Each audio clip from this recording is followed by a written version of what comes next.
Selamat pagi adik-adik. Pada kesempatan pagi hari ini kita akan belajar bagaimana untuk melakukan perawatan kolostomi ya. Sebelumnya perkenalkan, saya sebagai pembimbing klinik, nama saya Eko Septi. Selanjutnya silakan adik-adik juga memperkenalkan diri. Silakan. Nama saya Nobelia Imalayu Prastias, biasa dipanggil Nobel. Perkenalkan, nama saya Anita Nikmal Maula, biasa dipanggil Anita. Baik, perkenalkan, nama saya Sri Widiana, biasa dipanggil Diana. Saya Anggita Novia Wahyu Saputri, biasa dipanggil Anggita. Perkenalkan, nama saya Imam Bahtiar, biasa dipanggil Imam. Pada skill lab pagi hari ini, kita akan belajar perawatan kolostomi. Kita akan melalui 7 tahap ya. Yang pertama yaitu self-study. Jadi nanti kalian akan mengidentifikasi, kemudian kalian juga akan mencari kata-kata sulit apa yang ada pada tool yang sudah kami bagikan. Kemudian kalian juga akan belajar tentang alat-alat apa yang dibutuhkan. Yang kedua yaitu demonstrasi. Nanti saya akan mendemonstrasikan bagaimana cara melakukan perawatan kolostomi. Dan kemudian kalian bisa menyimak. Kemudian yang ketiga yaitu exercise. Jadi setelah saya mendemonstrasikan, kemudian kalian dibagi menjadi 2 kelompok kecil. Kemudian exercise untuk latihan seperti yang sudah didemonstrasikan. Kemudian tahap yang keempat yaitu discussion. Jadi setelah kalian tadi mempraktekkan, kemudian kita akan berdiskusi bersama tentang hal-hal kesulitan apa yang kalian alami, apa yang belum jelas bisa kalian tanyakan. Kemudian dilanjutkan dengan step yang kelima yaitu simulation. Jadi nanti kita akan bermain peran, ada yang sebagai pasien, ada yang sebagai tenaga kesehatan atau perawat. Step yang keenam yaitu evaluation. Jadi nanti kalian sebagai observer, kalian bisa menilai teman kalian. Juga saya sebagai pembimbing di sini juga akan memberikan penilaian saya atau feedback saya terhadap tindakan yang sudah kalian lakukan. Kemudian yang terakhir adalah belajar mandiri. Pada belajar mandiri kalian dipersilakan untuk berlatih sendiri tanpa didampingi oleh pembimbing supaya kalian bisa lebih meningkatkan keterampilan dalam perawatan kolostomi. Baik adik-adik, kita mulai dengan tahap yang pertama ya, self-study. Silahkan kalian mengidentifikasi, kemudian mencari kata-kata yang sulit, kemudian alat-alat apa yang dibutuhkan. Silahkan, ada pertanyaan? Saya Bu mau bertanya, bentuk kantong kolostomi itu seperti apa ya Bu? Terima kasih. Saya Bu izin bertanya, untuk kantong kolostomi biasanya diganti berapa hari sekali ya Bu? Baik, untuk pertanyaan pertama tadi menanyakan kantong kolostomi bentuknya seperti apa. Jadi ini ada salah satu contoh kantong kolostomi, bentuknya seperti ini, kantong plastik.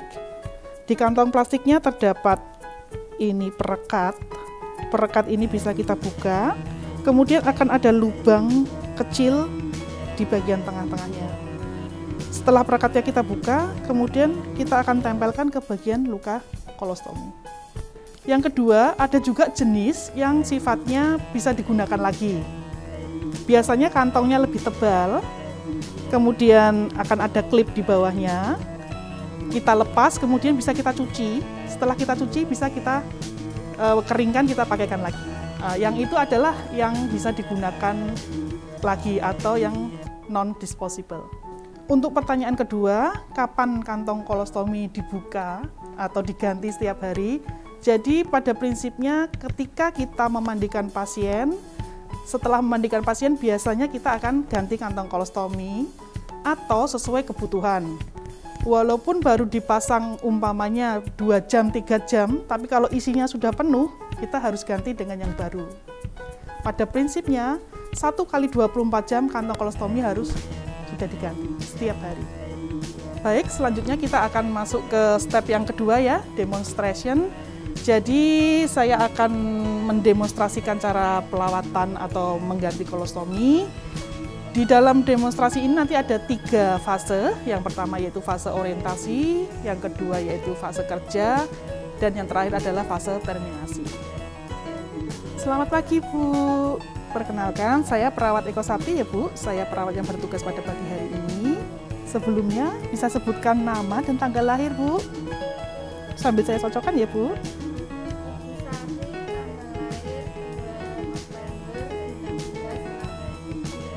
Baik, sudah sesuai ya Bu. Jadi tujuan saya kemari untuk mengganti kantong kolostomi ya Bu. Nanti prosedurnya kantongnya ini akan saya ambil, kemudian saya bersihkan dan saya ganti dengan kantong yang baru. Bagaimana Bu? Apa ada pertanyaan sebelum kita mulai mengganti kantong kolostominya? Tidak ada. Baik, kalau begitu saya persiapkan alat sama saya izin cuci tangan dulu ya Bu ya. Kordennya saya tutup ya Bu.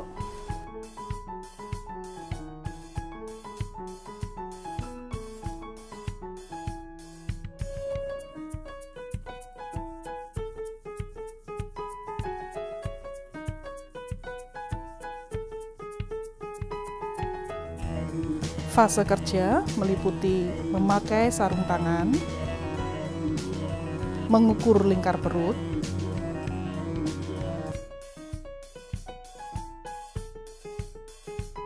meletakkan perlak pengalas di bagian kanan atau kiri sesuai dengan letak stoma,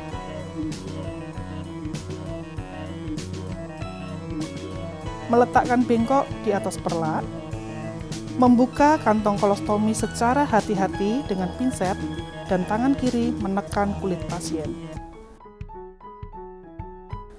Meletakkan kantong kolostomi ke dalam bengkok dengan cara yang benar.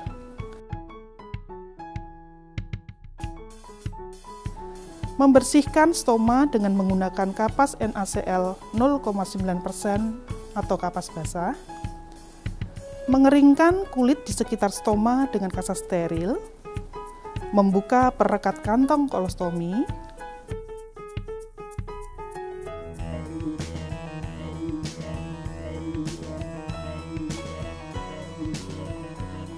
menempelkan kantong kolostomi dengan posisi yang benar,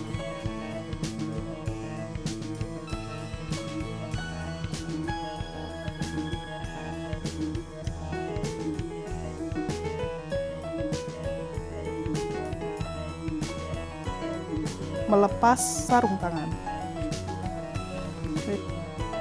Baik Bu, ini sudah selesai ya mengganti plastik kolostominya. Ini saya rapikan lagi ya Bu ya.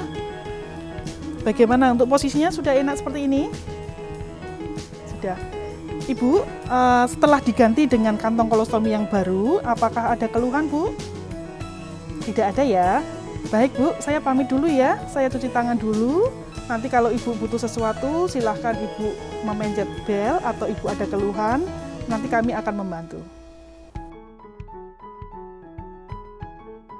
Pada fase terminasi, setelah kita merapikan alat, kemudian berpamitan pada pasien, jangan lupa cuci tangan, kemudian lakukan dokumentasi, tuliskan bagaimana kondisi luka kolostomi, berapa jumlah cairan atau kotoran yang ada di kolostomi, apa warnanya, kemudian jangan lupa juga tuliskan siapa perawat yang sudah melakukan tindakan tersebut, tanda tangan.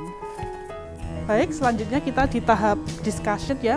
Silahkan kalau dari adik-adik ada pertanyaan yang ingin ditanyakan. Saya Bu mau bertanya, untuk perawatan luka kolostomi itu prinsipnya bersih atau steril ya Bu? Terima kasih. Baik, terima kasih untuk pertanyaannya. Jadi prinsipnya untuk perawatan kolostomi itu kita menggunakan prinsip bersih ya.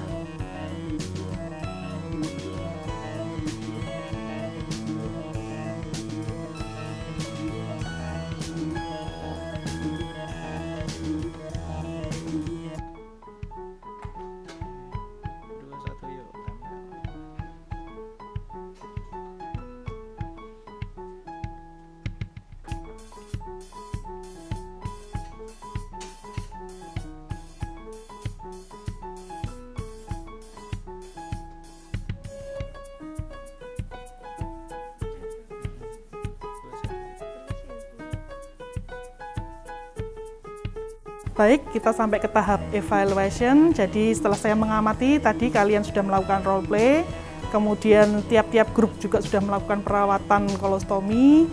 Saya melihat kalian sudah melakukan dengan baik, sesuai dengan tool yang sudah kami berikan. Kemudian selanjutnya untuk meningkatkan keterampilan kalian dalam melakukan perawatan kolostomi, kalian bisa belajar mandiri, belajar sendiri tanpa didampingi oleh tutor. Alat-alatnya juga kalian bisa pinjam sendiri, supaya kalian semakin terampil. Selanjutnya tahap yang terakhir yaitu belajar mandiri. Mahasiswa dipersilakan untuk belajar sendiri tanpa didampingi oleh pembimbing atau tutor. untuk meningkatkan keterampilannya di dalam melakukan perawatan kolostomi.